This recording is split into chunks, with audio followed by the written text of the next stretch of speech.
Hi, and welcome back to the channel. This week I'd like to do something a little bit different. Normally when I get people asking questions about investing in a property or investing in a home, what I like to do is take them through kind of like just a Q&A about why they're looking to invest and really why are they buying. So what I thought I'd do today is share with you some of those, maybe the top 10 questions that I ask or the top 10 things that I try to get them to understand as we go through that process. So today I'll outline what I think some of the top 10 questions would be and things for you to maybe think about and maybe to even question yourself. So the first one that I always start off with is timing. How quickly are you looking to purchase something and really why that time frame?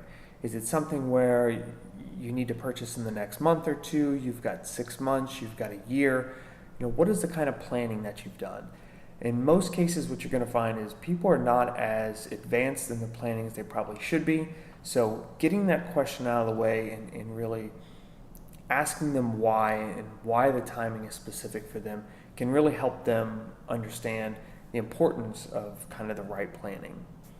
Once I determine that, I then like to go down and start to talk to them about what is their price range. Most people are going to set expectations for what they think they can purchase or what they think they can afford. And I really like to question them about that and help them understand, what would happen if maybe you lost your job? How long could you afford to make those payments? If you went from a dual income family to maybe a single income family, would you still be able to afford that price range that you're looking at? So really getting them to think about what else could potentially affect their income and their ability to make the payments on those properties. Once I've done that, I then like to go to down payment. Talk to me about what do you have saved so far as a down payment. You have 10%, you have 15%, 20%. Maybe you have more than that. Maybe you've saved up more because you know that the property you want to invest in also requires some updates. So what is the amount of down payment you saved and how financially stable are you to kind of make that? Those first three, the timing, the understanding of your price range, and your down payment, really let me know how prepared you are to invest in a property or to invest in a home. If these are the kind of the three main ones for me that you don't have figured out, it's going to be very difficult for me to kind of say, to give advice on really moving forward and why to move forward. You really got to get those three kind of things finalized and very sound before you start making any other decisions. Now, once I know where you're at about that, I'm really going to start asking you about the agent. Have you found someone? Have you done your homework? Do you know who you want to work with and why do you want to work with them? Are they specializing in a specific property that you are looking at? Do they specialize in a certain type of property? Maybe it's, a certain home or a certain location. So have you found that agent? Once I know that you have found the agent or you've at least done your homework, now I'm going to start asking you about the property attributes. Just to make it simple, we'll talk about a single family home here, but are you looking at a 3-bedroom? Are you looking at a 4-bedroom? Are you looking at something that has 2 baths, 1 bath, 3 baths, 2.5 baths? Are you looking at something that has maybe a garage, maybe it has a large yard? What are the actual attributes of the property that you're looking for? Now, this is where I will start to kind of get a little tough on you in terms of talking about those attributes. You'll find a lot of people have this, what they want versus what they need, and they can be two different things. So, a lot of times people will say, well, I have to have, the best kitchen and I have to have the best, bathrooms. You may want those things, but, the best of those things may not fit into your budget. They may not fit into kind of your financial responsibility, if you will. And so really understanding that want versus that need to the property attributes will help you make a better decision.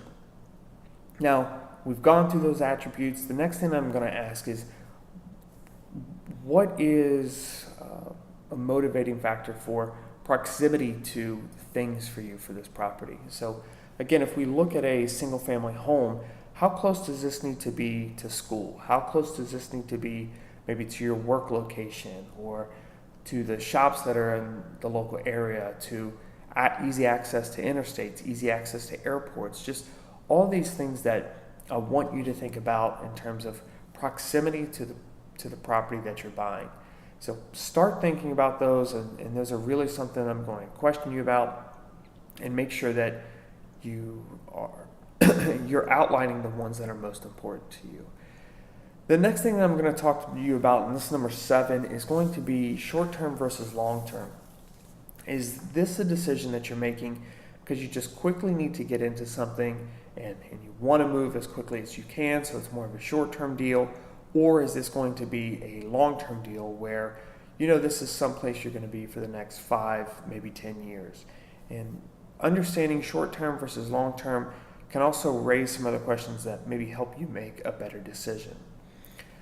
Number 8, I'm going to ask is, are there going to be any upcoming family events for you? And when I say family events, I want you to think about people in their 20s and their 30s who are maybe starting a family. Are you going to need extra bedrooms for kids that you're potentially going to have? Or are you an older family who maybe you have aging parents who, as well, you may be looking at moving some aging parents into the property with you, and so therefore do you require a different home in the next 2 to 3 years versus what you think you need today? 9 is going to be, are you going to have any major work events, right? A lot of us, when we start thinking about buying our first property or our first home, we're in our 20s, we're in our 30s. We're still in a point in time in our lives where we're changing our jobs, we may be changing roles, we're changing companies we may be working with, and in a lot of cases we may even been traveling with work or moving because of work. So thinking about, are there going to be any major events in kind of your work, where you need to be for work, can also play a major factor into this. And number 10, the last one for me, is going to be, is this really a good investment? You've got 9 really good questions to kind of ask yourself as you work your way through those. Are they really going to be the right answers, right? Are they going to be the answers that you're looking for? And does this become a good investment for you?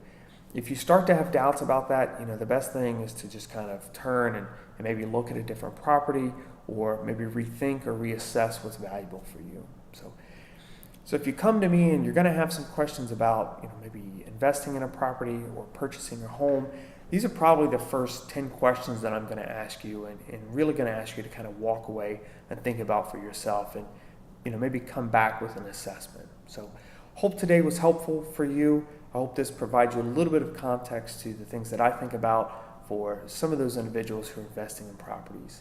As always, don't forget, leave your questions and comments below, and don't forget to subscribe to the channel. Thank you.